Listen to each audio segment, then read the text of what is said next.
coup, c'est Mehdi Sakali, j'ai 27 ans. J'ai été étudiant à Sciences Po Paris et j'ai eu mon master en finance et stratégie. J'ai travaillé plusieurs années en France dans des cabinets de gestion de données, donc on travaille autour de la donnée, du traitement des données massives. Et je suis rentré il y a 2 ans au Maroc pour monter ma start-up ici, Ticket Sadaka. Du coup, ça a commencé à Paris. Lorsqu'on est dans le métro, il y a des SDF qui nous posent la question: est-ce que vous auriez pas une pièce de monnaie ou un ticket restaurant? Et du coup, ils nous demandent concrètement si on n'a pas 10 dirhams ou 100 dirhams.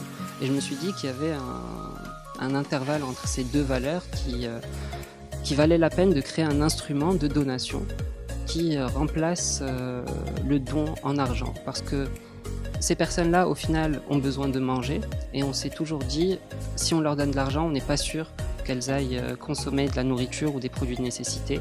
Du coup, j'ai observé ici au Maroc les comportements.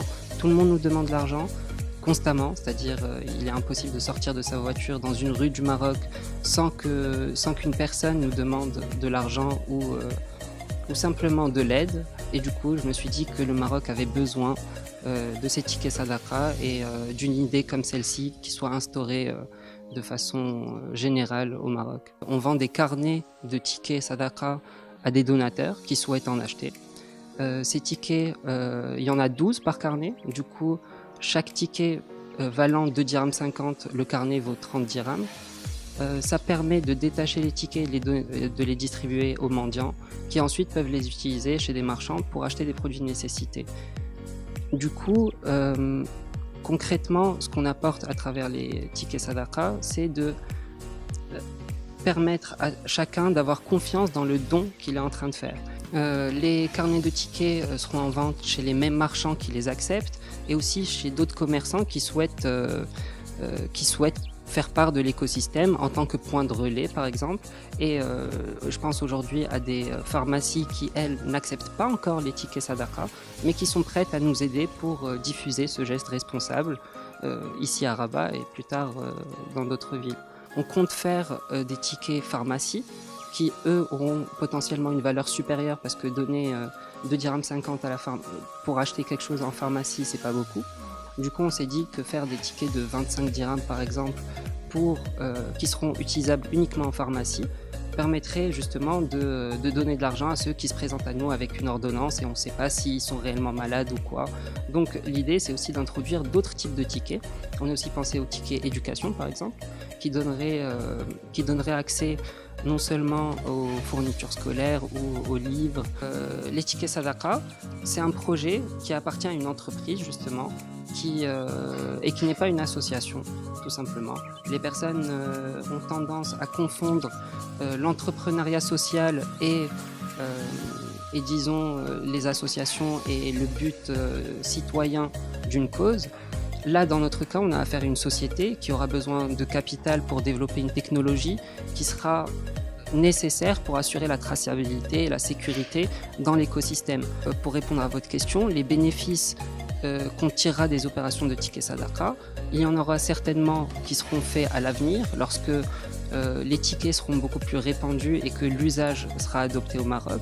Mais aujourd'hui, les opérations ne tirent aucun bénéfice et je ne pense pas voir de profit dans les prochaines années. Donc concrètement, on fait ça pour l'adoption et construire un réseau, une communauté et faire en sorte que tout le monde puisse se sentir concerné. Lorsqu'on aura atteint ce stade-là d'adoption, les opportunités de monétisation ne seront pas limitées. Le public a découvert le projet. Du coup, j'ai l'occasion de pouvoir m'entretenir avec différentes parties qui elles, vont m'apporter ces réponses-là. C'est-à-dire, on va être en contact avec des fonds d'investissement, on va être en contact avec des partenaires institutionnels et privés avec qui on va structurer ce projet pour justement faire en sorte qu'il soit viable à la fois, opérationnellement et économiquement à l'avenir. Et à vrai dire, je vais commencer par dire que je ne vais jamais sous-estimer l'intelligence de ces personnes-là. C'est-à-dire, les Marocains sont rusés, très rusés. Dans ce système, il y a des failles aujourd'hui, bien entendu. Le modèle n'est pas parfait, c'est le tout début.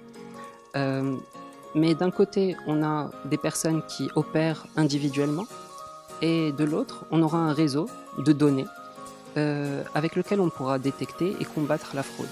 Ces choses dont vous me parlez aujourd'hui, concrètement, elles existent déjà. Les tickets Sadaqa ne viennent pas favoriser ces usages.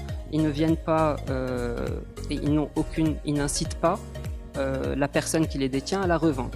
Tout simplement parce qu'il pourra acheter 2,50 dirhams de marchandises. Peut-être qu'il préférera avoir 2 dirhams dans sa poche. Mais à qui il va vendre ce ticket? À une autre personne qui compte l'utiliser. Donc la finalité du don sera bien l'achat de produits de nécessité. Il y aura des moyens de suivre ces transactions-là.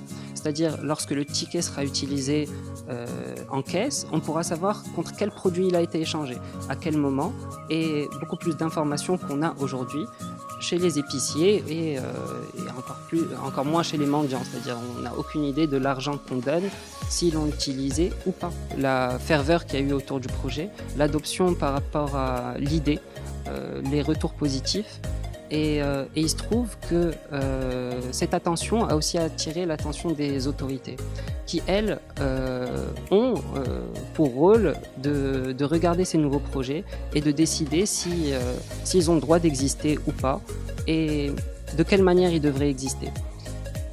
J'ai longtemps cherché à tout d'abord leur attention et à établir un dialogue avec eux. Bien avant le lancement de Ticket Sadaqa, et il se trouve que je n'avais l'écoute de personne. Aujourd'hui, la campagne de lancement a permis de faire connaître le projet et de faire en sorte que ces acteurs-là me prennent au sérieux.